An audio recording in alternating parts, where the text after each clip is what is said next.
ಸಮರ್ಥ ಹುಡುಗನಿಗೆ ಈ ದಕ್ಷಿಣ ಕ್ಷೇತ್ರನ ನಡೆಸೋ ಸಮರ್ಥತೆ ಇದೆ. ದಯವಿಟ್ಟು ಆ ಹುಡುಗನಿಗೆ ನಿಮ್ಮ ಆಶೀರ್ವಾದ ಮಾಡಬೇಕು ಅಂತ ನಾನು ವಿನಂತಿಸ್ತೀನಿ. ನಿಮ್ ಕಾರಣ ನೀವೆಲ್ಲ ಹಾಳಾಗೋಯ್ತೀರಾ, ಹಾಳಾಗಿ ಅಕ್ಕುಟ್ಟೋಗಿ ಸತ್ತೋಗ್ಬಿಡ್ತೀರಾ. ಕರೋನಾ ಬಂದು ಎಂತೆಂತವ್ರು ಸಾಯ್ತಾರೆ, ನಿಮ್ಮಂತೂ ಸಾಯ್ತಾ ಇಲ್ಲ. ನಂಗೆ ಅದೇ ಬೇಜಾರು.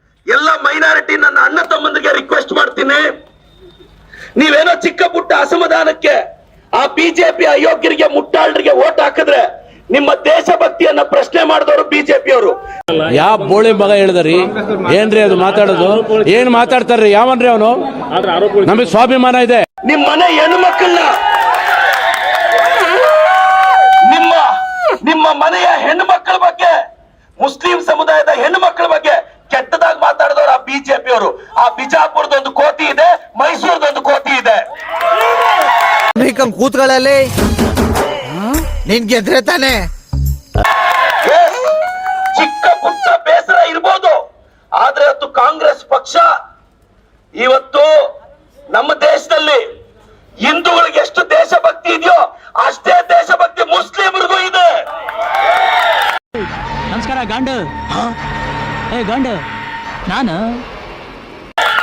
ಆದ್ರೆ ಇವತ್ತು ಬಿಜೆಪಿ ಅವರು ನಿಮ್ಮ ದೇಶಭಕ್ತಿಯನ್ನ, ನಿಮ್ಮ ಧರ್ಮವನ್ನ ಹೀಯಾಳಿಸಿ ಮಾತಾಡಿದಾಗ ನಾನು ಸೇರಿದಂತೆ ನಾವೆಲ್ಲರೂ ಮುಸ್ಲಿಂ ಧರ್ಮವನ್ನ ಸಮರ್ಥಿಸಿಕೊಂಡು ನಿಮ್ ಧರ್ಮ ನಿಮಗ್ ಗ್ರೇಟು, ನಮ್ ಧರ್ಮ ನಮಗ್ ಗ್ರೇಟು ಅಂತ ಬಿಜೆಪಿ ಅವ್ರ ಜೊತೆ ಫೈಟ್ ಮಾಡ್ತಿದೀವಿ.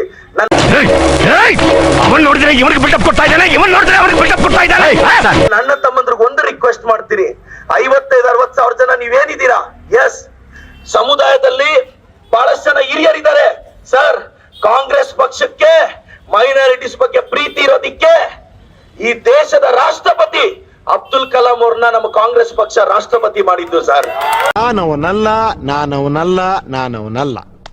ಈಗೇನೋ ನಾನು ಗಂಡಸು, ನಾನು ಬಂದೆ ದಾವಣಗೆರೆಗೆ, ಆ ಒಂದು ಅಹಂ ಇರ್ಬೋದು ಆತನಿಗೆ. ಸ್ವಾಮಿ, ಅದೇ 200 ಜನ ರಕ್ಷಣೆ ಕೊಟ್ರೆ ನಮ್ಮ ತಾಯಂದ್ರಿಬ್ರು ಪಾಕಿಸ್ತಾನಕ್ಕೆ ಬೇಕಾದ್ರೆ ಹೋಗ್ತಾರೆ. ಅವನೇ ಇದು ಆಕ್ಚುಲಿ ಚೆನ್ನಾಗಿ ಗಂಡಸು ತೊಡೆ ತಟ್ಟಿದ್ನಲ್ಲ, ಈ ಹೆಣ್ಮಕ್ಳು ತೊಡೆ ತಟ್ತಾರೆ. ನಿನ್ನೂರಿಗೆ ಹೋಗೋದಕ್ಕೆ ನೀನು 300-400 ಜನ ಪೊಲೀಸರನ್ನ ಕರ್ಕೊಂಡು ಹೋಗ್ತೀಯಾ? ಕಾರ್ಯಕರ್ತರುಗಳು, ಮಹಿಳೆಯರು ಪೊರಕೆಯನ್ನ ತಂದು ಆತನ ಭಾವಚಿತ್ರಕ್ಕೆ ಅವನ ಎದುರುಗಡೆನೆ ಪೊರಕೆ ಸೇವೆ ಮಾಡಿದ್ರು. ಈ ಕಣ್ಣಲ್ಲಿ ಇನ್ನೀ ಏನೇನ್ ನೋಡ್ಬೇಕೋ ಕಾಣೆ. ಇದಕ್ಕಿಂತ ಗೌರವ ಬೇಕಾ ಸ್ವಾಮಿ? ಬಿಜೆಪಿ ಕಾರ್ಯಕರ್ತರುಗಳು, ಕಾಂಗ್ರೆಸ್ ಕಾರ್ಯಕರ್ತರು ಒಟ್ಟಾರೆಯಾಗಿ ಇಲ್ಲಿ ನಾವು ಅವನಿಗೆ ಮಂಗಳಾರತಿಯನ್ನ ಎತ್ತಿದೀವಿ, ಇದನ್ನ ಮುಂದುವರಿಸ್ತೀವಿ ಅಂತೇಳಿ ಅವ್ರು ಹೇಳಿದ್ದಾರೆ. ಚಿಕ್ಕಬಳ್ಳಾಪುರದ ಶಾಸಕರು ಈಗ 3 ದಿನಗಳ ಹಿಂದೆ ಭಾರತೀಯ ಜನತಾ ಪಕ್ಷದ ಅಯೋಗ್ಯರು, ಮುಟ್ಟಾಳರು ಅನ್ನೋ ಪದವನ್ನು ಬಳಕೆ ಮಾಡಿದ್ರು. ನನಗೆ ಎಷ್ಟು ಚೀಪ್ ಅನಿಸ್ಬಿಡ್ತು ಅಂದ್ರೆ, ನಿಮ್ಮ ಈ ತರದೆಲ್ಲ ಇದಾರೆ ಜನ. ಯಾಕಂದ್ರೆ ಹಾಗಾಗಿ ದಾವಣಗೆರೆಯಲ್ಲಿರ್ತಕ್ಕಂಥ ಮತ್ತು ರಾಜ್ಯದಲ್ಲಿರ್ತಕ್ಕಂಥ ಎಲ್ಲ ಕಾರ್ಯಕರ್ತರು ಅವರ ಮನಸ್ಸಿಗೆ ತುಂಬ ನೋವಾಗಿತ್ತು.